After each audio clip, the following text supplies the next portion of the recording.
Welcome to Bikers and Backroads, a podcast discussing all things Harley-Davidson. We're your hosts, Jason and the Big Z, so sit back while we take this episode and put it in the wind on Bikers and Backroads. Hey guys, thanks for downloading another episode of the Bikers and Backroads podcast. Again, you can find us on any audio platform that you get your podcasts on. We're on iTunes, Spotify, Amazon Music. We're on Podbean.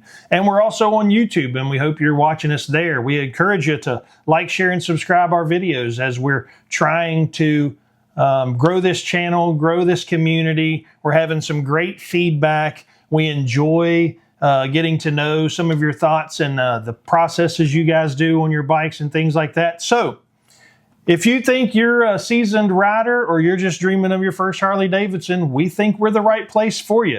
So let's kick back and enjoy the ride into this week's conversation. What's up, Z? Oh, not much. How are you doing this week, Dad? Oh, pretty good. I'm going to address some comments we got. We got a comment from one of our favorite listeners, Liam Black. Liam, good shout out to you. We got to see Liam. We got to show him around the studio. We gave him some stickers. We do have some Bikers and Backroads stickers. If you like some, hit us up with your address if you don't feel like that's invasive, and we'll send you some out. We enjoy getting to know people and things. So Liam, he has watched all of our videos, and he likes our content, and he likes Harley-Davidson, but he just wanted to see our studio, and he's going to let all of his friends know about Bikers and Backroads. So we thank you, Liam, and keep watching. We've also had a couple feedbacks from guys who just recently bought Harley-Davidson, and they're enjoying our content. So we thank you, Brad Tao, for watching. You're a friend of ours from way back. We love you and your family. We appreciate you, Pastor, and we look forward to getting out in the wind with you and Josh. So that being said, we're also getting some feedback of guys who have enjoyed our last episode where we talked about possible beginner bikes. I have family who don't ride at all, but they're looking for things for them and their spouse to do as we're getting older and our kids are getting older, and we just they're exploring things. I mean, they've been in antique cars and things like that, and he's interested in maybe getting his first Harley-Davidson. So we'd like to thank him for that feedback and all that content that he's helping us create, and we would like to encourage and thank all of you guys for getting involved with us. And we would love to think we've had a small part if you guys end up on two wheels in the breeze. And yes, we will meet up and ride with you guys somewhere. So, that being said, boy, did we have an eventful weekend this weekend. We started out from the house on a ride, a scenic route to our local Harley-Davidson dealership. Shout out to Black Sheep Harley-Davidson in Huntington, West Virginia, where we were going down just to kill some time and look around and see what's new in their dealerships.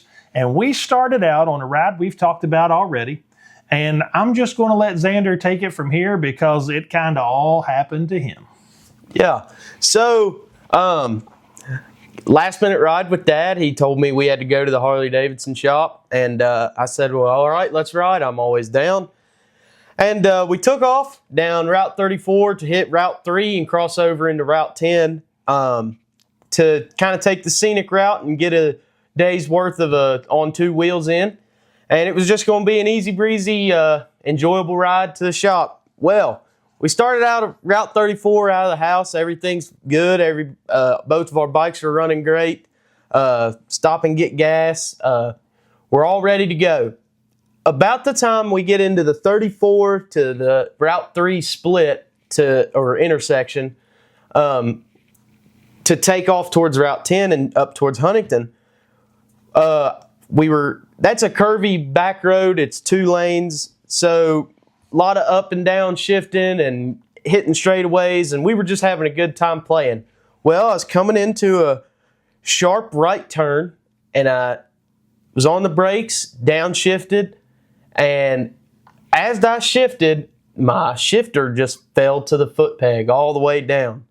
So I keyed Dad on through our helmets, and I said, hey, whenever we get a chance, I need to pull over.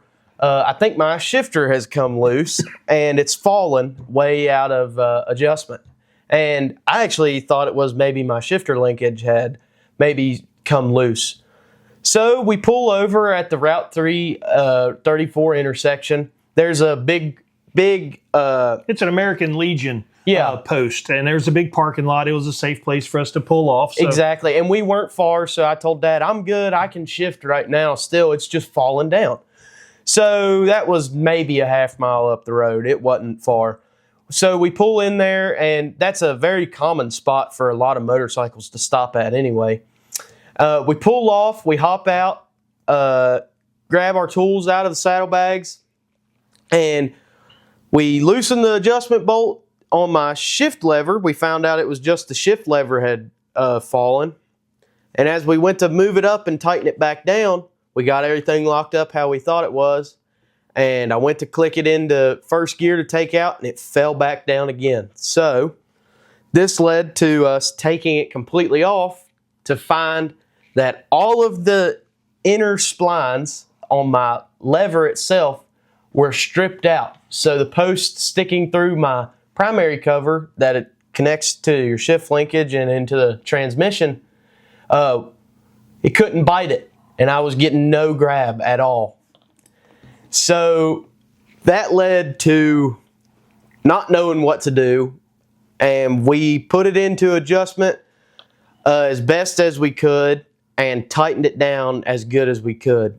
From there, we just thought we were coming into the small town of Hamlin, West Virginia, and we knew there was an auto parts store there. So I got in, we cranked it down as tight as I could, and it got me just enough to go into an auto parts store there in town. And as I was pulling into the parking lot there, my shifter fell down completely again, and with this time there was nothing left for it to grab. All of the teeth, it was completely ground smooth on the inside and just kind of clamped onto that post sticking out of the primary. And I had nothing. So we thought our best thing to do was we went in and got Teflon tape to build it up and wrap around the post, just trying to give me something to grab onto. Well, after fiddling with it in the parking lot, it gave me one shift, and all of that tape was stripped off of that post again. And Dad says, I mean, we're not far from home. Do you want me to head home and you stay here and we'll come get it with the truck? And I said, no, we're already this far. What else can we do? We got to go on. I said, I'll just pick one up at the shop when we get there. So Dad said, what are you going to do? I said, well, I'm going to go ahead. I'll put my bike in third gear and we'll go from there because we're on back lane road. I don't think it'll be going too bad. And there wasn't any traffic behind us. So I said, we'll just ease our way there. Well, as we took off, I grabbed my linkage by hand in the parking lot and pulled it up into third, and then pulled the clutch in and grabbed it, which I don't recommend doing, but that's what we had to do. And got going down the road. Well, traffic started to build up behind us, I noticed in my mirrors. And we were on a 55-mile-an-hour road, which we were running about 35, 40, and that was without making my bike scream, and I didn't want it to overheat. So I realized I gotta go a little bit faster. So I wanted you tell him what you see from behind. I'm riding behind to keep traffic off of him. And I see him grab his clutch with his left hand and reach down with his throttle hand across his gas tank to his left leg and grab the shift linkage, and he clicks it into fourth gear, and he just takes off. And he cues me on the comm, and he's like, I've got it in fourth gear. We're just going to go. And I'm like, dude, you can't jockey shift anymore. I mean, you're jockey shifting with your left hand usually. I mean, he's crossed body shifting with his linkage. I knew my bike was stable at speed, so he's leaving it. I'm quite literally having to hang off of the clutch side to reach around and get down low enough to grab it. This is not advised routing strategy. No. So coming from Route 3, when we get on Route 10 turns into some uphill over some mountains, 90 really degree. Tight 90s. And I'm like, we're going to have to negotiate this speed you're going to have to be careful and no more hand shifting. And he's like, I've got it. If I'm in fourth gear, I'll be able to, feather the clutch and I'll play with the throttle. And if my engine bogs, we'll be fine. I can rev it back up and we'll be fine. But once I'm in fourth gear, I can run 55, 60, and we start getting into some twisty roads and no cars can keep up with us. We're not flying. We're not running ridiculous. We're running the speed limit. But the speed limit is 55 on that road. We stayed at a even 50 through the whole time. Yeah, we came through some uphill 90 to the right, swing a hard, back to the left, downhill, and he was riding comfortable. He wasn't ever out of control, and we had ridden this route a couple weeks previous, and we hadn't ridden it that hard, but both of us, I just when he told me on the comm he was in fourth gear, I put my bike in fourth gear, and I said, we're just going to run like this. And I can signal. He was in his mirrors. We were hand signaling and things. So we also had our comms. We also had our comms in our helmet. Yeah. And if you ride with somebody, like me and Dad ride together a lot, and even if you just ride by yourself, I suggest getting one because there is nothing better than being able to make a phone call on the fly, hands-free, and talk through your helmet because you never know what's going to happen. Luckily with us, this was just hey, I'm going to try to shift, keep cars off of me. So we're 6 miles from Huntington. We're running fourth gear. We go once we negotiate a steep uphill and a switchback, I know he's comfortable. We're on a cruising part of the road into Huntington. I cue the comm and I say, listen, we're going to come in off of Route 10 onto 16th Street in Huntington. There's a stoplight at the bottom of the hill where you go to Huntington High School. I said, we're going to stop at that stoplight. Even if it's not red, pull off there. We're going to downshift your bike to second gear, and we can nurse it through town to get to the Harley shop. The Harley shop sits on the corner of 4th Avenue and 4th Street. At that point, we're on 16th Street, so we've got to go 12 blocks. And we are probably, 6, 7 blocks deep into town and 12 blocks west. So we're going that far in. We get it into second gear at the stoplight. He's laughing. I'm laughing. And as nervous as I am as his dad behind him, I'm impressed at how he's ridden and how his problem solving has been. This is not how we would advise people to ride. But I'm going to tell you, if you ride motorcycles long enough, it's about the journey as much as it is about the destination. So we're coming through town, we get to the Harley shop, and we go in and... I walk in, we go straight back to parts, and it's a guy that I've dealt with many a times in and out of the shop. He recognized, hey man, what can I do for you? I said, I need a shift lever. And at first there was miscommunication, but then we got it out, and he was like, oh, okay. Does it? And I told him what bike I had. I said, even if it matters, I don't know. So they get us one, and we put it on in the parking lot. But as we're paying for it, he says, so what happened? How'd you get here? Did you drive the bike here? I said, yeah. And I explained to him what happened and how I had no shifting. And he was like, my gosh, I'm sure that was a fun ride, wasn't it? And I told him, I said, in case you didn't know, you can jockey shift a opposite Harley side without a foot clutch. And that guy started laughing, and he said, I've yet to hear someone have to do that before, and I've heard a lot of crazy stories of bikes getting here. At the end of the day, we went 20 miles with him. Shifting by hand. Yeah, and he didn't shift every shift by hand. We pulled out of the parking lot in second gear. No. He hand shifted to third. We realize we're not going fast enough. He hand shifts to fourth. We stay in fourth gear for like 15 miles. Yeah. When we get to that stoplight, we're about another 5 miles to the shop, if that. We downshift to second. We run second. It was about 85 degrees outside. It wasn't too hot. It wasn't humid. Our bikes didn't run hot. Our bikes didn't sputter. They ran beautifully. But at the end of the day, he handled this shifter lever problem for about 20 miles.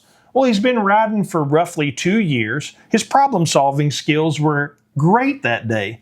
The only thing is, now we're going to go into our safety and parts and tip of the week in our safety thing. We're not doing a mod this week. No. Our one thing that I realized that we have in the garage that I will never leave home without again is a coil that is long enough to get from shift linkage up to where you could control it with hand. It's stiff, it's rubber coated wire. Rubber coated tie wire. So we had zip ties, but I thought they would have melted right on there because it's so close to the primary. The rubber coated tie wire that we have is heat rated to some extent. We could have easily linked it to the front part of the shift linkage, and he could have just grabbed his clutch and pulled it. And if he needed a downshift, he could have pulled the slack and used his toe against the shift or the tie wire and pushed the shift linkage forward.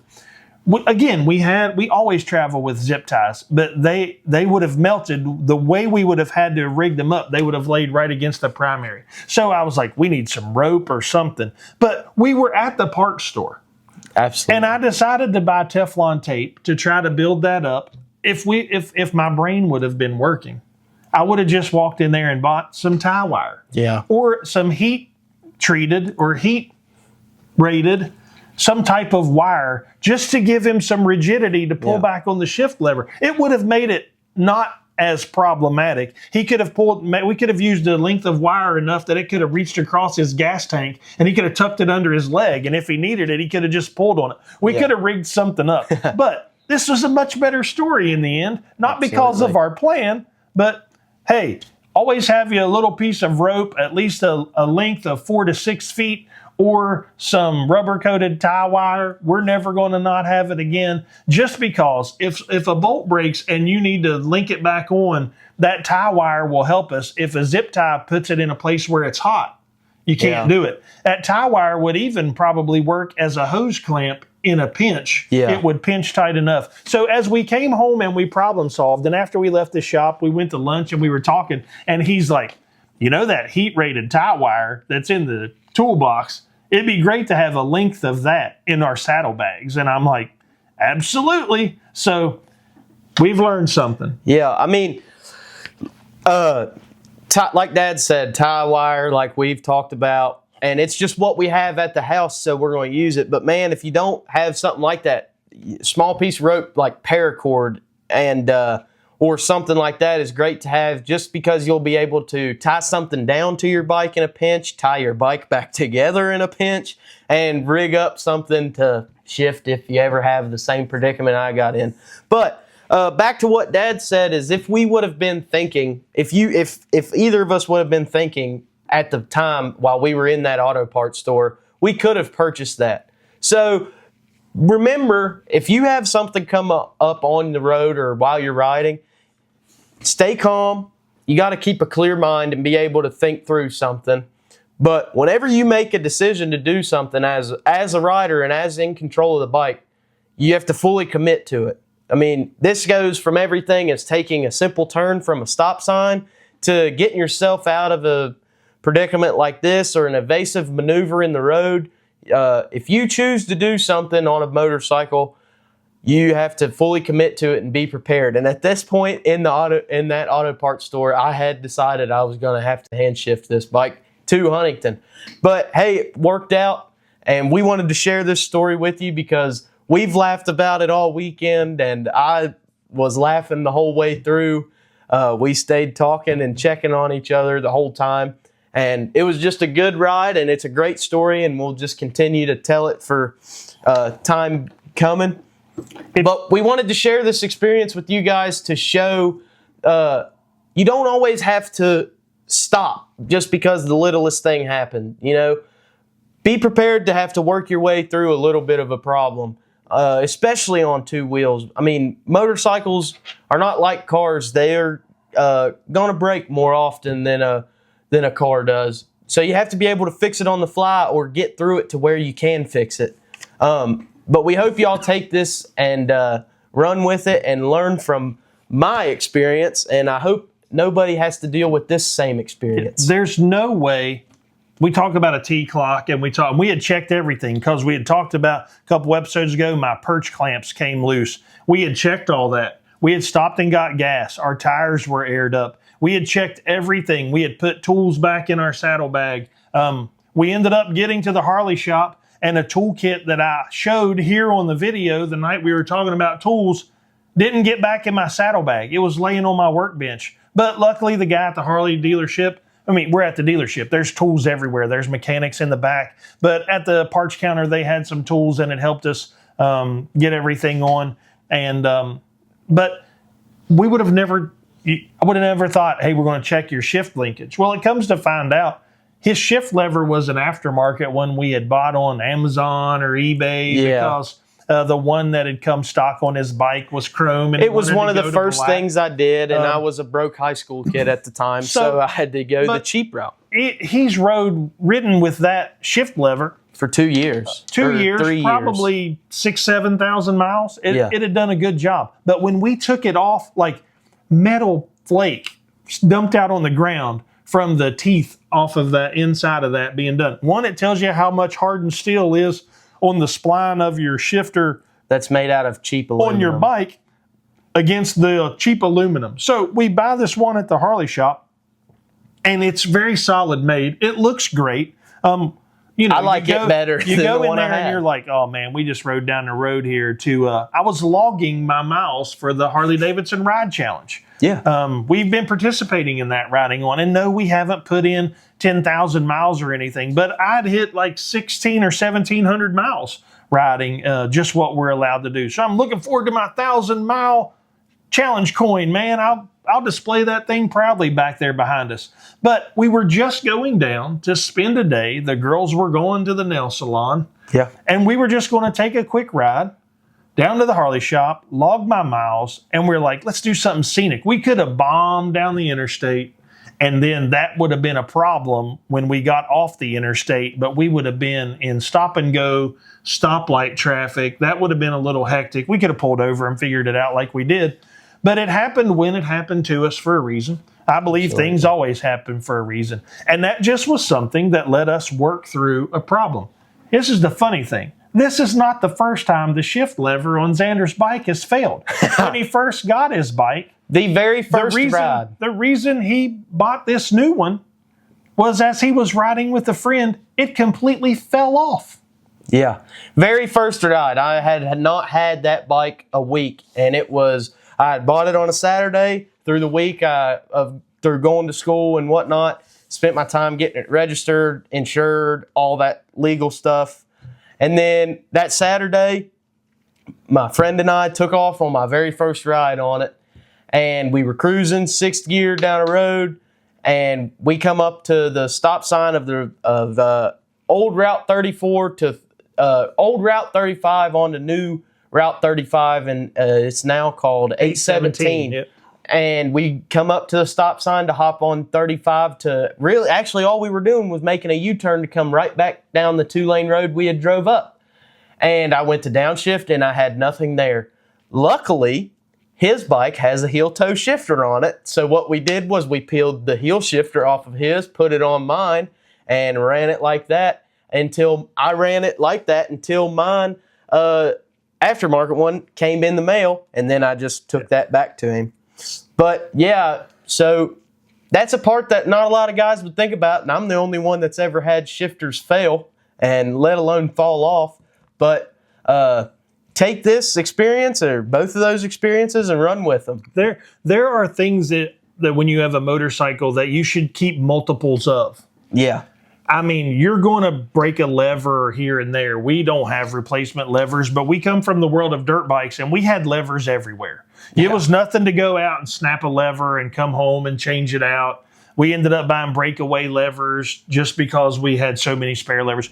But, I mean, your Harley levers, unless you dump it, I mean, if you're not wrecking a dirt bike, you're not riding hard enough. And I don't believe that on my street bike at all. But there are things that can vibrate loose on these bikes and things like that. But he wasn't having any issues. We have ridden miles and miles. The night before, he had been out with Ella, the girlfriend.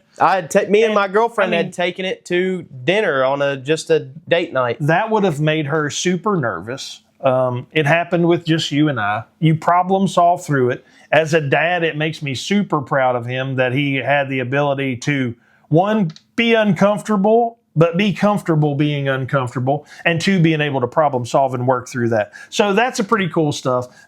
Please, if you have a funny story or you're just getting into bikes, I want to hear something funny that's happened to you, because we're just going to be honest here, and we're just going to be transparent.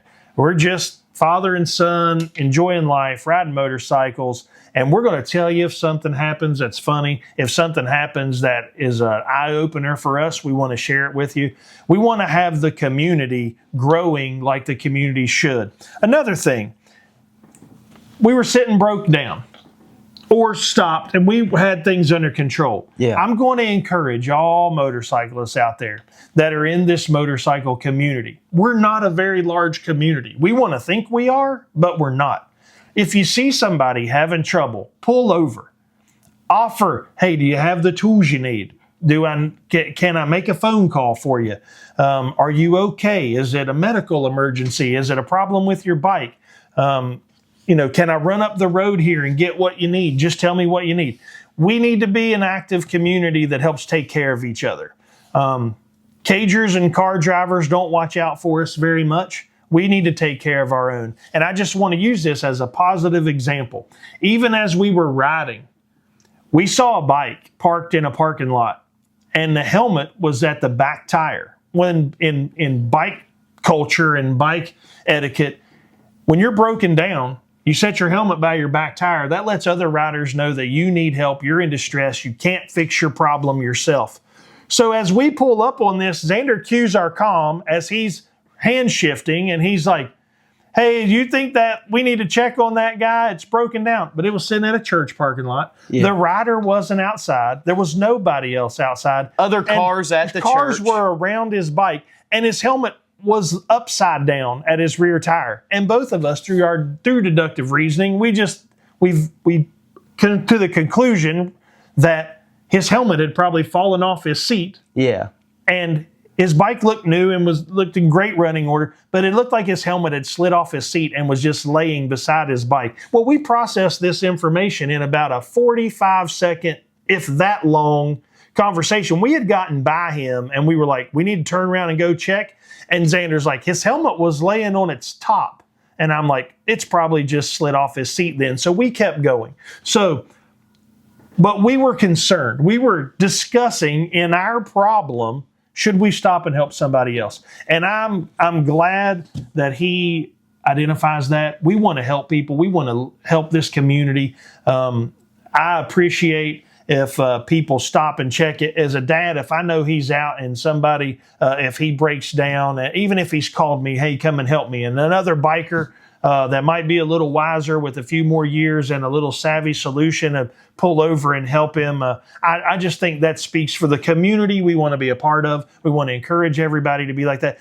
We got to look out for each other, and we got to take care of each other. And we can't be afraid to jump in and help, because it's just a difference in changing people's days. Luckily, we were together. If he would have been by himself, I'm convinced he would have come up with the same solution that we did. He didn't need me for that.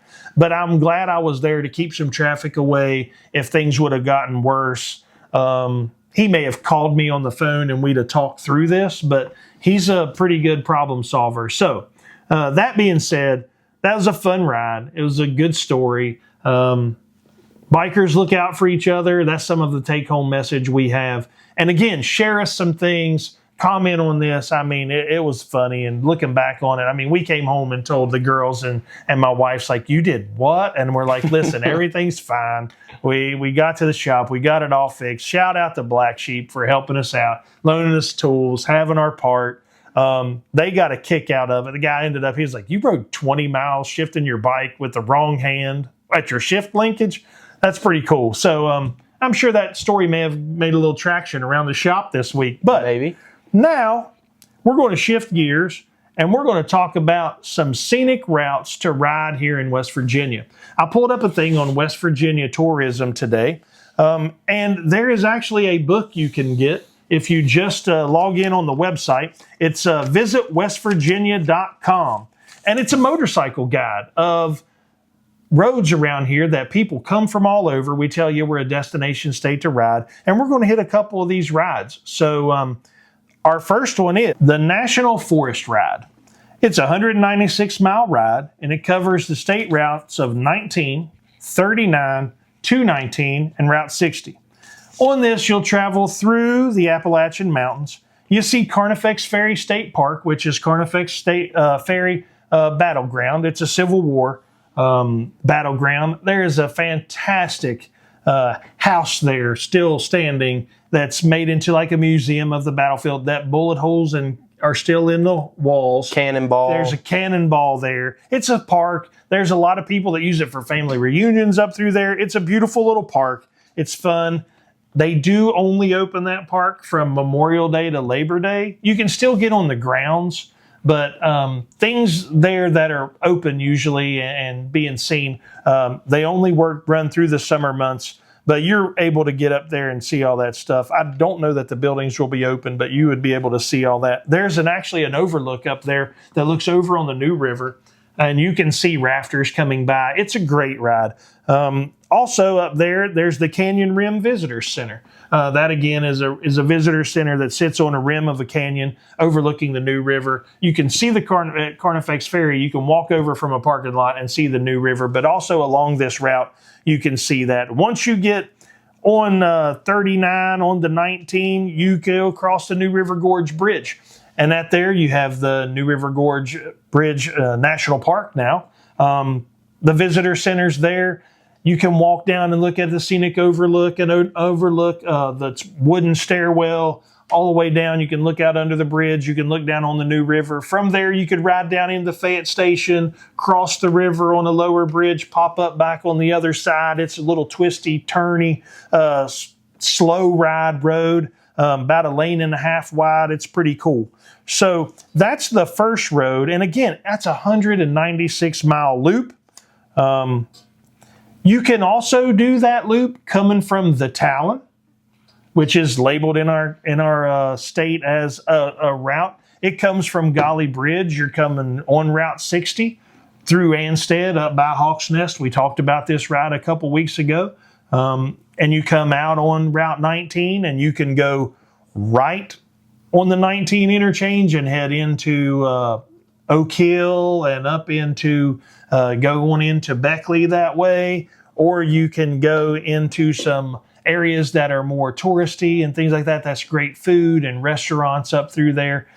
You can come to that same interchange and turn left and go back across into Summersville to the lake and things like that. So the Talon actually can put you out on Route 19, and on Route 19 you can backtrack and find Route 39 and hit 219 and then come back into 60, back into Golly Bridge on that loop. You can get in that southern West Virginia region between Beckley, Summersville, that area. There are tons of loops that you can get on and get off of and turn around and hit Route 16 and come back into Montgomery and go on to Midland Trail and go see Babcock and things of that nature, all those state parks up through there. That area is just full of little back roads that will take you that might not be listed as a route, but those are great places to ride in West Virginia, especially southern West Virginia. So our next one is the Marmet to Grandview ride. So this will take you from Route 94 to Route 3, and it is 85 miles. You'll go through the West Virginia coal country, and you're going to go the Upper Big Branch Memorial. You've got the Beckley Exhibition Coal Mine, and you've got Grandview State Park, all in that area. That ride will be beautiful. You'll get off right before you get on the West Virginia Turnpike and go up through the back roads, around through there. You'll get to see the great, not so seen part of southern West Virginia because the turnpike goes right through there.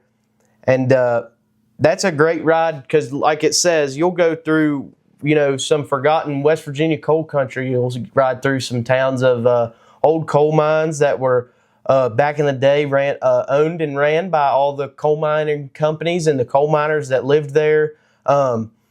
You'll see some houses that are still there that people still live in, but also you'll see some of the ghost towns of West Virginia that have just been forgotten or left in time as the coal industry has been crashing. So that is a cool ride to take you up around and see some forgotten areas, but also see some cool things that a lot of people don't know about. Grandview State Park is known to do outdoor dramas. They do Honey in the Rock. They do Hatfield and McCoy. Those are fun things to do and for your family. And you book those through the summer, and there's acting companies that put those on, and they take a lot of pride in doing those. Beckley is a great little town. Absolutely. There's tons of things to do. And like I said, once you get into Beckley on Route 3, you can find Route 19 and come back into Summersville.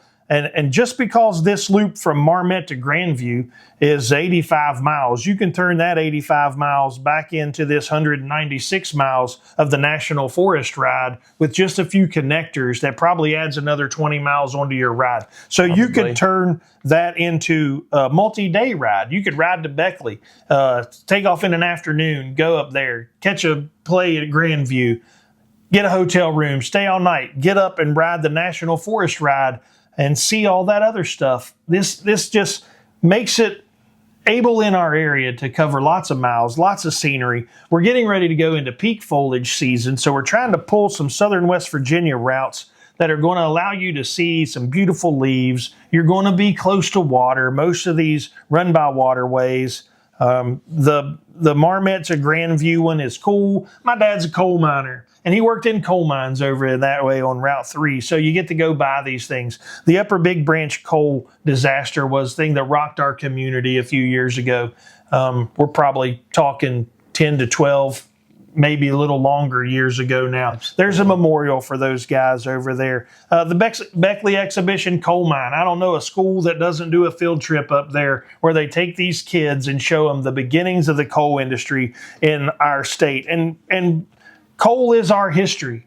Absolutely. I mean, you don't have to be a kid to enjoy this. You'll get to see what the coal towns used to look like. They have buildings there set up that you can walk through, like what the old churches were, what some of the houses looked like, because a lot of those houses in those coal towns were built the same because the coal company could have builders come in and build the exact same house 500 times over again and do it as quick as possible. And then they were set up in mining coal, and the miners had somewhere to live. There's a lot of history that ties back to the coal company. Rolling Throttle is getting ready to do a Mobbing in the Mountain, and I just saw an Instagram video where they were talking about part of theirs is going to be in Beckley, and they were encouraging people to go to the Exhibition Coal Mine. So shout out to those guys. They do a great thing over there on Rolling Throttle, and the Dirty Denim podcast with Drew. Those guys do a good job. Keep doing what you're doing. We enjoy the content you guys are putting out. We want to catch up with you guys for a Mobbing in the Mountain for real. The third route we're going to talk about is Pince Springs to Moncove Lake. This is from Route 3. Again, the same Route 3 we're talking about coming through Boone County. Comes into Beckley. Well, now it's going to go through with 3 turning into 219. 219 is another road we've heard us talk about coming out of Beckley, going into Summersville, going into those areas. This brings you into the town of Alderson, Union, and Gap Mills, and over to Moncove Lake State Park. Well, if you're a little bit of a history buff or you want to know some current event things, the town of Alderson in West Virginia is where Martha Stewart did some soft time for some insider trading thing. She was at a female prison up there, and it's friendly called Camp Cupcake because it's pretty soft in the time you do. But yes, Martha Stewart was there in Alderson. Beautiful town. If you like fishing and things like that, there's some great streams up there to fish. But this is motorcycle riding country, windy 2 lanes into small town America. It's like you just go back in time. So all these roads.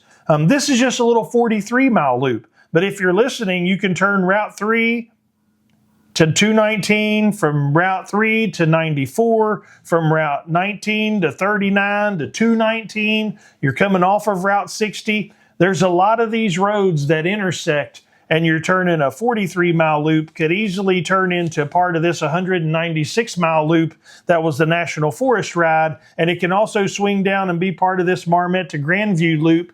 If you start up in Pince Springs, or the Mon Cove Lake State Park, you're going to come and backtrack that, and you're going to end up, and you can bring it all the way from there back down into Marmette.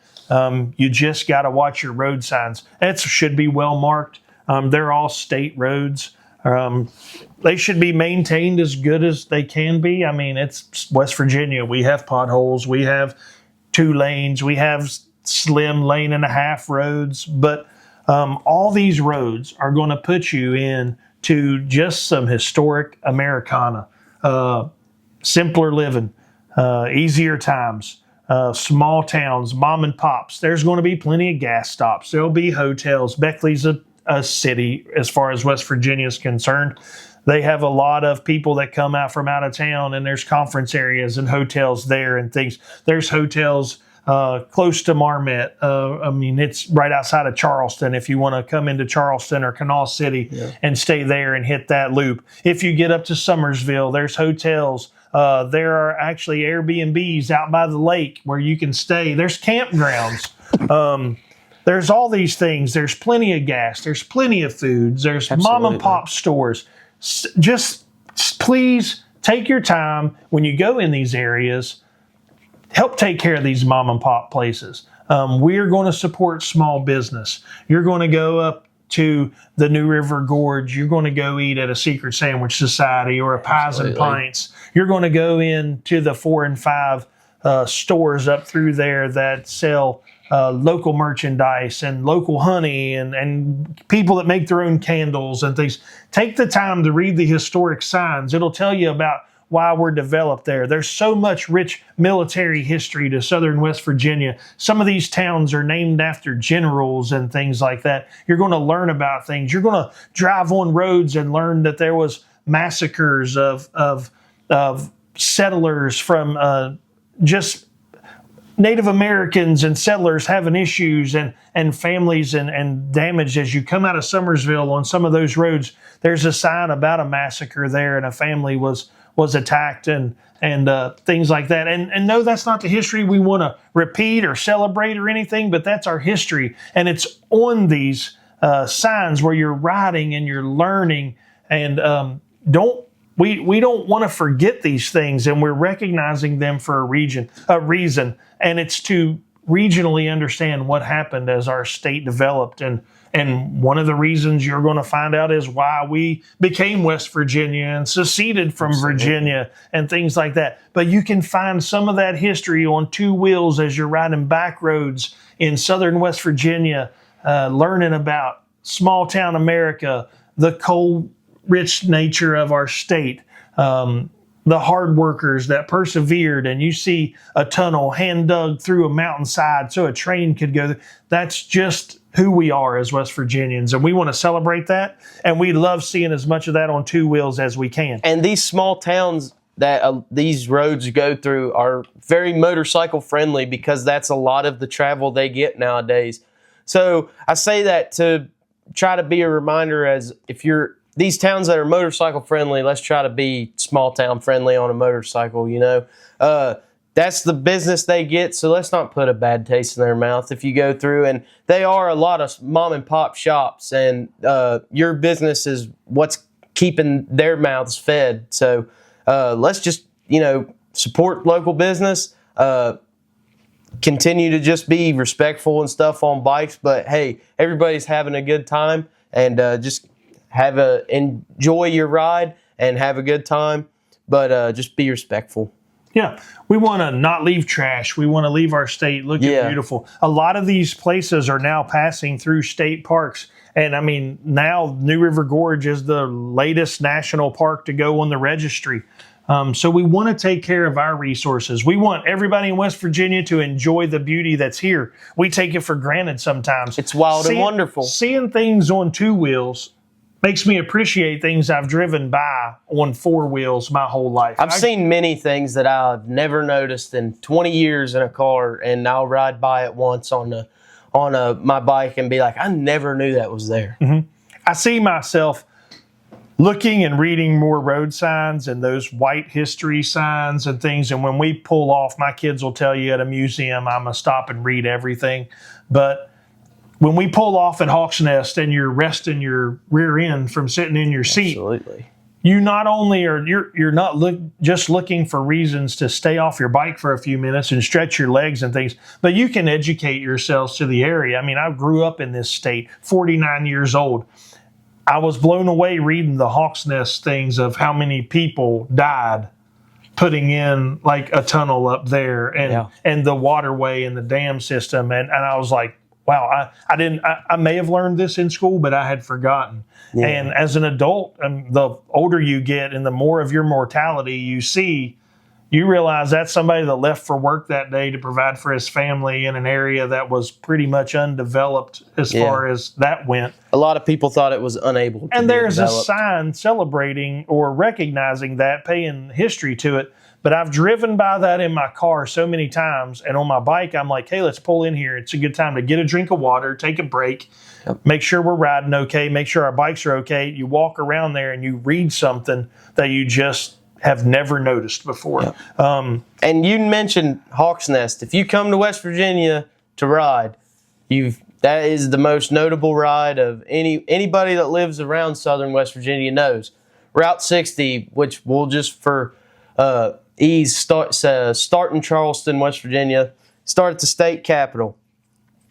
Take Route 60 up and just you stay on Route 60 the whole time. You'll ride right through Hawk's Nest, but you got some scenic stops all the way through to your destination of Hawk's Nest, which will eventually, if you stay on Route 60, bring you to Route 19, and then you can catch the New River Gorge or anything like that. But when you leave Charleston and you come up Route 60, you're going to be passing through again some small towns of Old Cole, West Virginia, and then you're going to be seeing the Canal Falls. You'll see the locks and dams there through the out that system. You'll be at Cathedral Falls, which is a very popular place to stop and see. It's a very beautiful waterfall, but there's also many waterfalls along Route 60 that may not always have water running off of them because they are runoffs just from the mountains, but they are gorgeous if there's been any type of rain and they are running. Many beautiful places to stop and look at, and when it's fall, that is one of the prettiest roads in the state, in my opinion. But that is a great ride, and you ride up to Hawk's Nest, and you can stop at the state park and walk out into the overlook and see the bend of the New River, and you'll sometimes get to see the jet boat that takes passengers up the New River, and they'll ride through some of the white water and do all kinds of fun things on the river, but get to tour it, and you'll see the dam you were talking about that was built a long, long time ago. We really just appreciate the beauty of our state. And we are learning, too, that roads we have driven in cars are now getting some precedence and some notoriety on the motorcycle world. So, again, I'm going to turn you back to visitwv.com. I just ordered my motorcycle guide today. It should be coming. We're going to share some of this. I'm going to let you know that we just secured and received 2 new action cams. We have some wireless mics now to set up our helmets for vlogging, and you're going to start going along with us when we do some of these rides, and we're going to definitely turn them into some series on the YouTube side. So again, if you're just listening to us on the audio side, I encourage you to come over, subscribe, like, share our videos on the YouTube side, because we're going to start putting some content on our YouTube channel. Truly build this. Just doesn't translate to simple only audio podcast, but we appreciate you guys listening to us, taking us in the cars, riding with us to work. I listen to tons of podcasts back and forth to work. Too. So we appreciate you guys spending your time with us. We're encouraging you to give us some feedback. We encourage you to comment.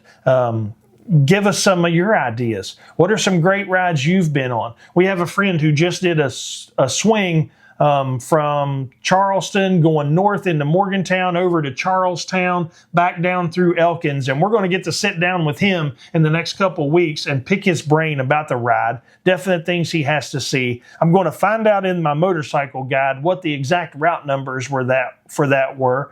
And we're going to start plugging some central West Virginia rides and then some northern West Virginia rides. Yeah. So we're not going to try to just keep everybody in the South, because there's tons of riding in southern West Virginia, over into Kentucky, and over into the Ohio area. And even northern West Virginia. Yeah, we want to branch out to some of that. There are some beautiful things up in the north. So that being said, we're going to try to put a wind down on this one.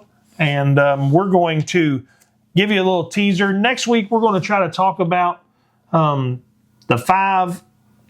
least the five biggest Harley-Davidson dealerships in our state. We're going to try to give each one of them some support and some airtime. And if these dealerships are by your house, or you know of dealerships, start sending them to us, comment on us. Let us know which dealerships you guys patronize, which dealerships take good care of you, which dealerships you really enjoy going to.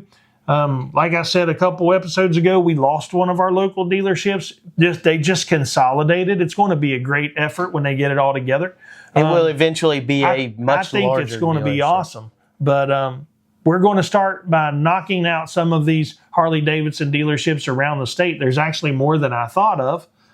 So we're going to start highlighting. We collect poker chips from all our dealers, so we're going to start spending some time going to these dealerships. If we can't get there on our bikes, we'll get there in our cars, and we're going to start highlighting and putting some video clips, again, back on our YouTube channel of these dealerships, just showing some interaction, where they are, what their inventory is, discussing how to get there. Just some little, we may even just turn into short videos on a little travel side. But again, we appreciate your time. We thank you guys for listening to our stories. We want to hear some of your funny stories, as we told our one tonight. So if you have a ride in West Virginia that we may not have mentioned, please leave it in the comments section, or let us know what your favorite road is to ride. And it might not be in West Virginia at all, but let us know. And we will love having your feedback, and we try to answer all that we can. But we definitely look at all of our comments that we receive, and we appreciate all of the people that reach out to us. So that's going to be it for today's conversation. Thanks for joining us here on the Bikers and Backroads podcast. Remember, we're on everywhere that you can get your podcasts: Spotify, Podbean, Apple iTunes, and also on YouTube. And like Dad's mentioned earlier, if you're only listening to us on where you listen to podcasts, audio only, check us out on YouTube, and we'll be very thankful. Don't forget to like and subscribe. And that's all we got for today. So we'll holler at y'all later. Check us out on X. We're at @B&B_pod over on the Twitter side. Interact with us there, and we thank you. Share our content. Help us make content. You bikers, be safe and be blessed. Thanks for spending some time with us.